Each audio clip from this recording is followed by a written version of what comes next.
Like, Wendy's not even a clown. It's just some girl with red hair and pigtails. That's not fun. And honestly, it's kind of strange, but I think the Wendy's mascot wasn't even... It became interesting because of the internet's perception. Well, no, it wasn't.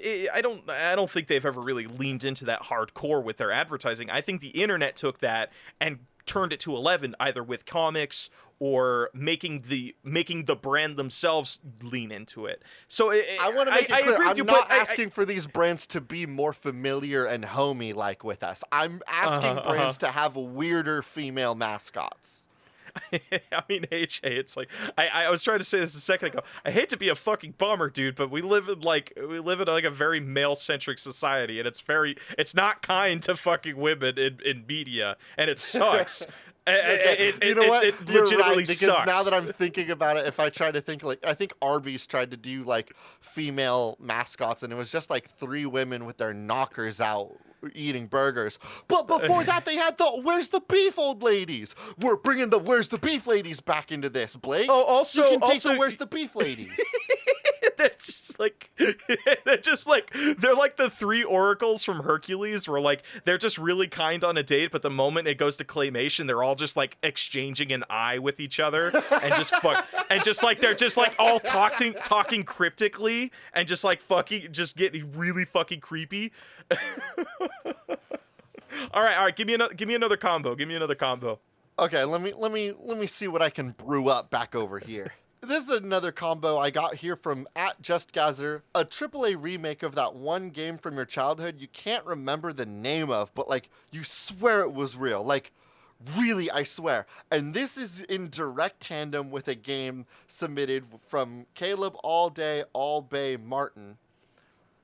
A game where you play as action figures and other toys in household combat. Scale the recliner, take cover behind a hamper, ride the cat into glorious battle. And there's a game I don't know the name of, and I swear it's real, Blake. You play as a tiny robot in a big house, and it's like a cleaning collectathon, I think. You're just a little dude, and you have like a fun little tail that's your outlet, and you just run around the house and climb on things and pick up the place. I think it's a collectathon. No clue what you're talking about. It came out on the GameCube. It was in that weird like time when Nintendo was like, what if we just had tiny people collect things? Because they also released Pikmin. It was like Mecha Pikmin. Oh, that's right.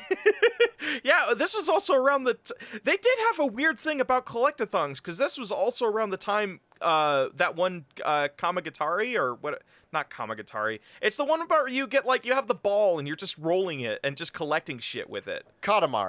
Katamari, man, that word's hard for me. Yeah, that was also GameCube era, wasn't it? Okay, but Katamari was a GameCube era, but it wasn't a Nintendo game. This stupid little robot was a Nintendo game because I remember seeing it when I was part of Nintendo Power, or I had a Nintendo Power subscription. Anyway, I want to do a AAA recreation of that tiny, tiny robot cleaning around the house, but now he is capable of doing violence and warfare. Okay, so you want to bring back what you tangentially remember from that and then combine it with the other submission? Okay, yes, what do you have in mind? Well, the great news is I think that we should have this tiny robot, and instead of a cool tail, now it's like a taser instead of just like a fun little tail plug-in. You can plug it in to charge it, and then he uses it as like a fun little like. Can I give you one? Can I go an opposite direction of you, because I know this is going to lean right into your interests. You know, like how in Gurren Lagann, where it's just a robot piloting a bigger robot, and that's piloting a bigger robot and bigger robot until it grows the size of the universe. What if you do that until the robot is people-sized and can interact with the people living in that house? So it's just like, okay, you're going to do a collectathon thing. You're collecting other pieces of toys, other pieces of Gundam armor, and then you're just running around Yes. Everything you collect, you come back to your tiny workshop. And then once you get far enough in the game, you've completed your bigger mech, and you can hop into that mech. And now the game opens up because all of a sudden the things that you were using as cover, you can now jump up on top of. And now and because of this like just size thing, the geography is completely different. You run around the house, you collect a whole vacuum cleaner, the toaster, maybe the TV. Now you can build a bit of a bigger robot. Now you're like a toddler-sized little robot running around the house. And the way you make all this money? you can make so much money because you're just buying bigger versions of the same toy. So you just like you're just scaling it up slowly, and you just increase the price increments with everything. Might I propose to you this? What if we Starlink it? What if people can come out to the store, to the toy stores, and buy parts of the robot? Oh God. Okay. Just go to just Oh swing by man, GameStop and pick it up. I can't think about Starlink technology too much because I realize that I want a game that uses it for something other than the games that it's made for. See, Starlink. Okay, hold on. The Starlink game was actually pretty damn good. I will know, stand but I by that. don't want a Starlink game. I want a custom Robo video game or a Metabots video game where I use the Starlink technology. Oh, actually, you know what'd be so fucking good, AJ? Oh man, this would okay. If we're making a game that's powered by nostalgia, let's just fucking lean into it. Remember when you were a kid and you had action figures and you would move their legs to make them run? That's how you control this game. I had a little Mega Man BattleNet Mega Man action figure, and he ruled. God, fuck yeah! I had a Blue Ranger. It was like a cyberpunk looking Blue Ranger that was like always was it one my of the favorite. Psycho Rangers? Maybe it had like pointy Batman ears on it, and it wasn't blue. It was like a turquoise kind of thing. Maybe I don't know. If perhaps he was the Wolf Ranger from the Dino Thunder generation. Dude, I have no. Or perhaps clue, he was the Wolf. Perhaps he was the police captain from Power Rangers SPD, which was just a dog man. Oh, dude, I love Brand New Hero. God,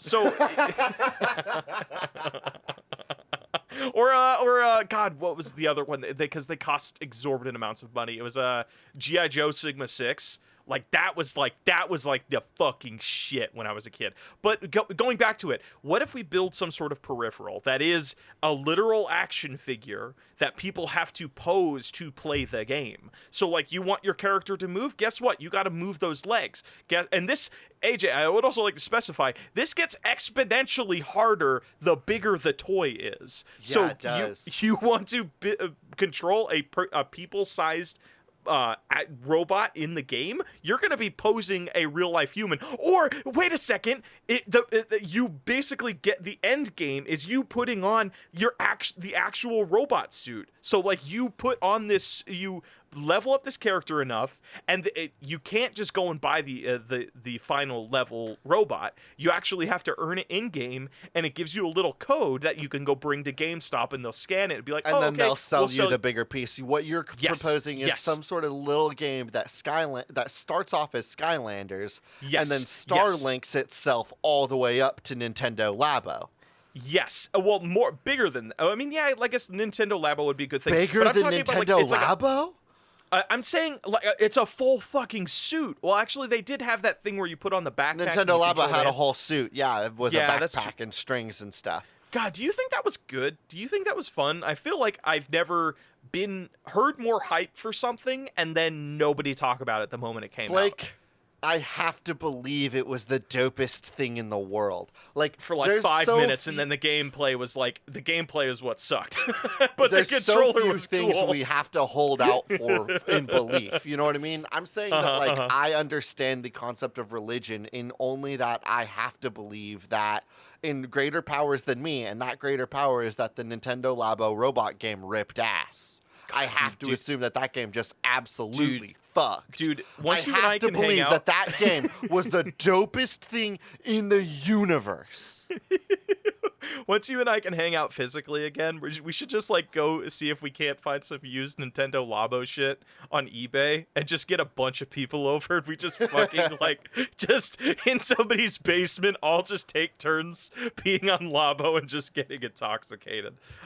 It just feels like that would be one of the coolest fucking experiences, just all of us cheering each other on as somebody's being the big robot and just Labo boxing sounds things all down. stupid and oh, Labo, whatever, you put a Joy-Con in a little bug and then you run it around. Yeah, but could you imagine if you and 5 of your homies all had those little bugs and had them in a fun little death fight?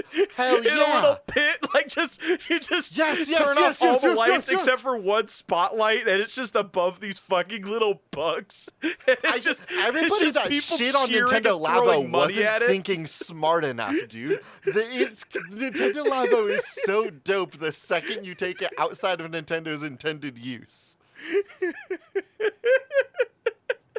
Sorry, I'm just picturing us in an underground like Nintendo Labo fighting ring and just watching these little things just fucking go to town. Anyway, yes, I love the idea of a game that starts off as Yeah. Skylanders and Laba and Starlinks itself all the way up to And then Nintendo Laba. And it once we integrate multiplayer feature, you and your buddy can both be in your suits in the living room throwing fake punches at each other, and it becomes a little fighting game. Or Yeah. You combine. Pacific Rim. Oh, it just becomes Pacific Rim. Like dude. Actually, that'd be so fucking cool. You and your guys homie have to throw your arms over each other. You each get an arm and a leg, and you get to Pacific Rim yourself through a cool 3D space together. You have to synchronize motions together to fight giant fucking kaiju that are attacking your house. Are you fucking kidding me, AJ? That sounds like the coolest fucking game ever. I love Yet again, that. I must say, Nintendo Labo becomes so much cooler when you start to think of not Nintendo's intended use, huh? I bet you it would work. I bet you if we grabbed a hold of a Nintendo Labo set and we're just like, really cool about it, we could Pacific Rim that. Do you mean, when you say really cool about it, do you actually mean can design real video games? Like if either of us knew how to code? No, I'm saying that if we were in the same room and we're really cool people, and we proved it, right? And we stopped being like in front of a mic pretending we were cool and like stopped like acting like it. Like we just showed up and proved it. The coolest thing in the world, the thing that would prove that we are cool people, is sharing a Nintendo Labo robot kit and piloting a giant fictional robot like we were in Pacific Rim. Fuck, dude, I would love to do that. We would. Anyway, there's not a game here. We've left the submission and we're just thinking about how cool it would be to play Nintendo Labo. 2021 really do be hitting differently, huh? Do you have a video game submission for me? Or should we just wrap up the show because this is like as good as it's gonna get? Yeah, I think we got a pretty goofy episode today. I still have to edit this. I'm not looking at the edit. I'm looking for all the blank spaces and I'm just exporting it. Okay, not a problem. All right, AJ, what's our nug this week? I think it's this Nintendo. What the Labo. hell did we talk about? Our episode feels like twice as short and also like we've gone through twice as many submissions. That's right. We have gone through more submissions than we normally do. So there was Tony Hawk, but we replaced it with Squid Kids and air horns. Yeah. Then we had a dating game where you date brand mascots, but then it slowly descends into a claymation Lovecraftian horror. And then we talked about one game and then started fantasizing about the alternative uses for Nintendo Labo. We were talking about a game where you played as a tiny robot collectathoning and building a bigger robot, but the collectathoning gave you discount codes to go buy Starlink pieces that you could combine into a giant mech so you could play it yourself. Very feel like high that's the concept game, that last one. I'm almost wondering if that one is just too out there, And I'm wondering if we do need to fall back. It's a game that should not be made. I think if that's how. If it answers that if it's a game that fits that, I think that's the game. So are we thinking Nintendo Skylanders Starlinked Labo? Or are we just going to combine those? Skylink Labo 2? Let's just call it spiritual successor LOBA. LOBA? Yeah, that'll dodge copyright. That flies.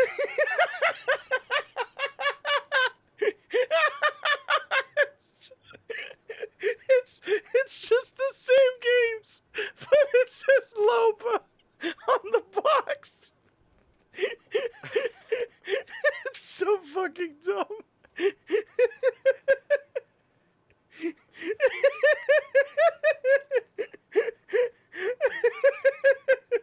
You're really proud of just swapping those two letters, huh?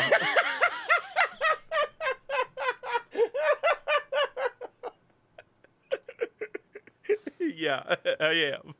I'm very proud of it.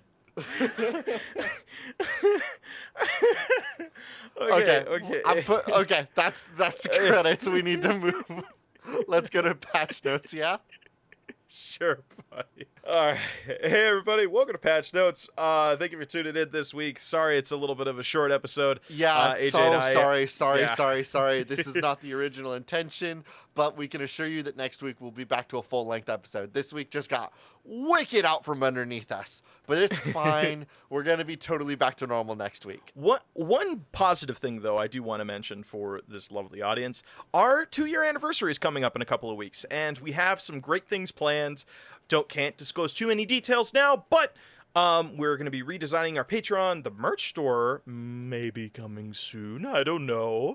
And then we're also thinking of doing something, some sort of special episode to celebrate the occasion. We'll definitely have more details for you as it comes. Not to discuss details, but here's everything we're planning. Hey, I didn't. Okay, oh, let's do a beat by beat. I didn't discuss what merch we're launching. It's definitely not shirts, sweatshirts, stickers, and potentially other things. I'm not talking about our Patreon redesign where we might be doing some tabletop RPG games, or talking about we're going to be doing another maybe bonus episode content for our 2nd year anniversary. Didn't mention any of that stuff, AJ. Now I did. Now they know it.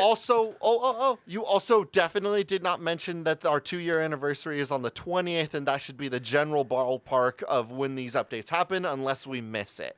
Great, awesome. Now they know everything. I can't believe that AJ, I wanted to go into this and be discreet, but now they have gotten a full heads up of everything we have planned, and I'm actually livid about this concept. You think they're taking notes?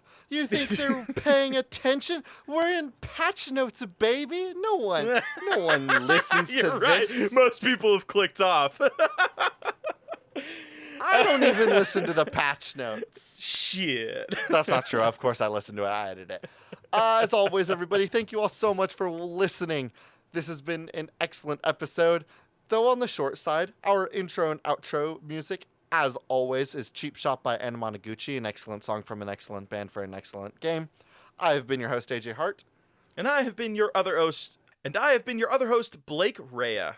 This has been Spiritual Successor, and these are cool games that should not be made.